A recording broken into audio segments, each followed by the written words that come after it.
बिस्मिल्लाहिर्रहमानिर्रहीम। अस्सलाम वालेकुम। मैं हूं आपका होस्ट अशर इश्तियाक सुबानी। आज हम अपने सफ़र का आगाज़ कराची के मारूफ लसबेला पुल से कर रहे हैं।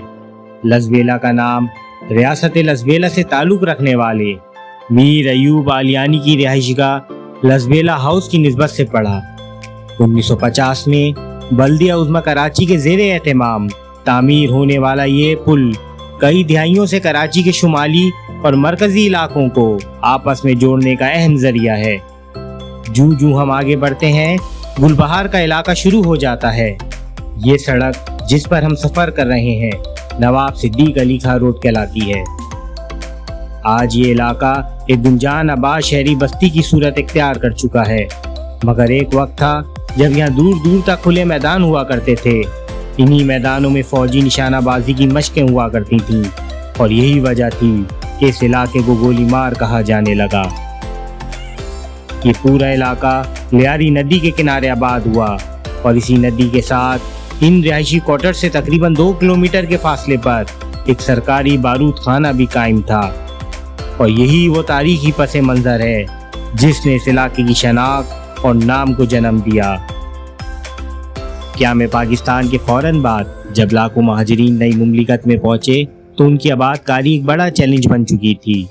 कायदे आज़म मोहम्मद अली जिन्ना की हिदायत पर महाजरीन के लिए अलहदा रिहायशी क्वार्टर्स तामीर करने का फैसला किया गया और उसी के ज़रिए लियारी नदी के करीब मौजूदा गोलीमार की ज़मीन का इंतखाब किया गया।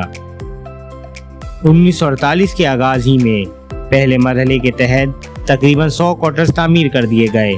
यूं कहा जा सकता है कि ये पाकिस्तान में महाजरीन की इब्तिदाई और मुंजिम आबादकारी की अवलीन मिसालों में से एक थी। इन रिहायशी क्वार्टर्स के साथ साथ सफाई के अमले के लिए भी 10 क्वार्टर्स मरकजी सड़क के किनारे तामीर किए गए। तकसीम हिंद और उससे जुड़ी हिजरत ने इस इलाके की शनाख्त ही बदल दी।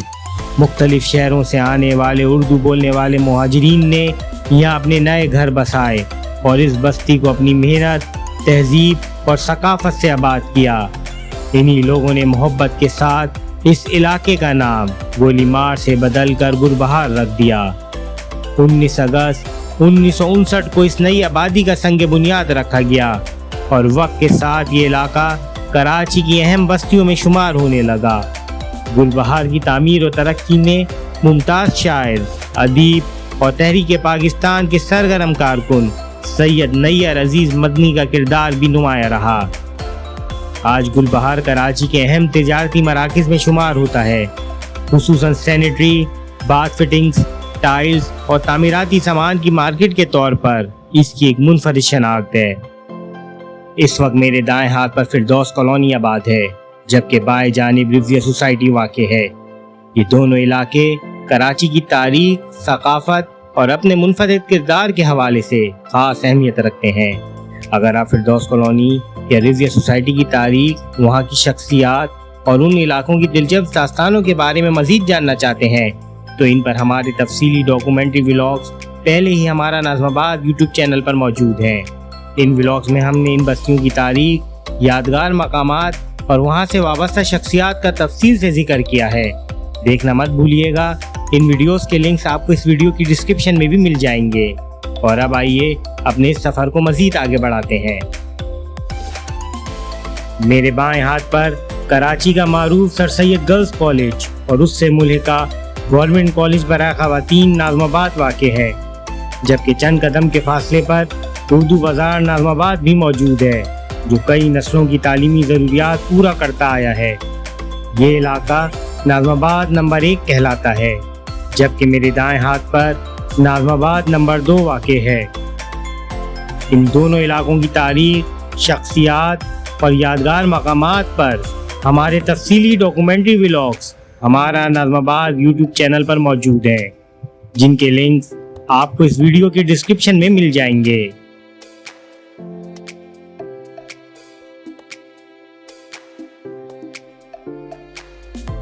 अब हमारे सामने नाज़माबाद पेट्रोल पंप ब्रिज आ रहा है।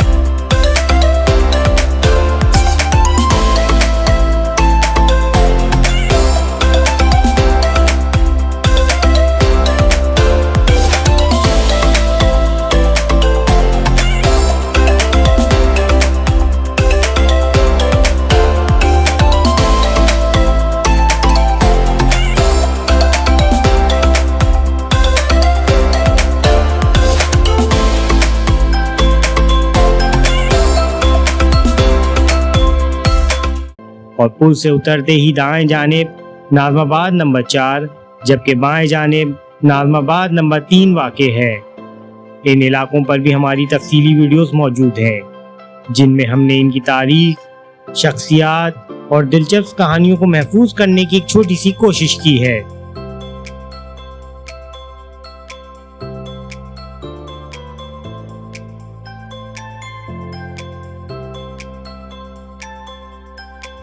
ناظم آباد نمبر 3 سے آگے ناظم آباد نمبر 5 واقع ہے۔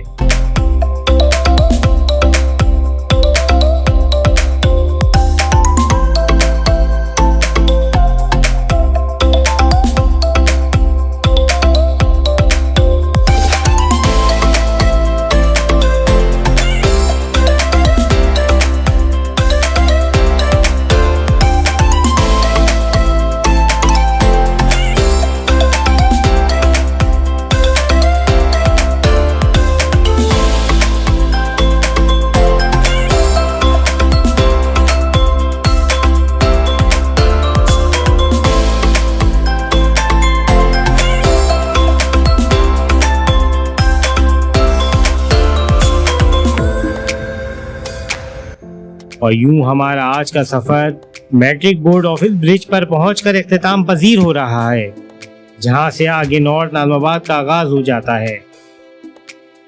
کراچی کی سڑکیں صرف راستے نہیں ہوتی، یہ اپنے اندر ہزاروں یادیں، لاکھوں قدموں کے نشان اور کئی نسلوں کی کہانیاں سمیٹے ہوئے ہوتی ہیں۔ شاید ہم روز انہی راستوں سے گزرتے ہیں، مگر ان کی تاریخ، ان کے کردار اور ان سے جڑی یادوں پر کم ہی نظر جاتی ہے۔ ہمارا ناظم آباد کا مقصد بھی یہی ہے کہ اپنے شہر، اپنی بستیوں اور اپنی تاریخ کو آنے والی نسلوں کے لیے محفوظ رکھا جائے۔ اگر آپ کو ہمارا آج کا یہ سفر پسند آیا ہو تو ویڈیو کو لائک، شیئر اور چینل کو سبسکرائب کرنا مت بھولیے گا۔ اپنی قیمتی آراء اور یادیں کمنٹس میں ضرور شیئر کیجیے، کیونکہ آپ کے کمنٹس ہی ہماری حوصلہ افزائی کا سب سے بڑا ذریعہ ہیں۔ انشاءاللہ پھر ملاقات ہوگی کراچی کی کسی اور سڑک، کسی اور محلے اور کسی اور داستان کے ساتھ۔ تب تک کے لیے اپنے میزبان اشر اشتیاق سبحانی کو اجازت دیجیے۔ اپنا بہت خیال رکھیے گا۔ اللہ حافظ۔